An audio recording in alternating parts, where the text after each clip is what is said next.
देश भर में शारदीय नवरात्रों के बाद दशहरा मनाया जाता है, लेकिन मध्य प्रदेश के मंदसौर जिले के गरौठ में चैत्र नवरात्रि की दशमी पर भव्य रूप से दशहरा मनाया जाता है और बुराई पर अच्छाई की जीत पर बुराई के प्रतीक रावण के पुतले का दहन भी किया जाता है।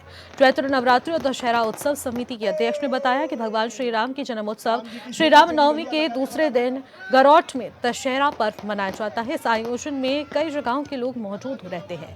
उन्होंने बताया कि परंपरा सालों से चली आ रही है, जिसका आपने एक महत्व देखा होगा कि यहाँ पर इसको अलग ही भव्य रूप से मनाया जाता है। मंदसौर की ये तस्वीरें हैं।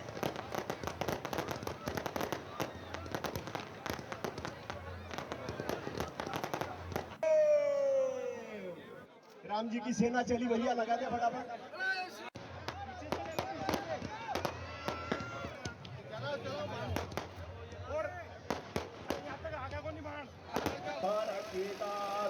देवे हरि ओम।